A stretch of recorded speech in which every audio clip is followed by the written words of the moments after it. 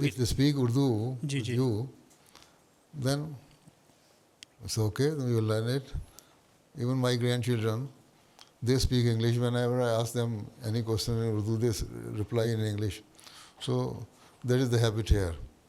And because the atmosphere here is quite different.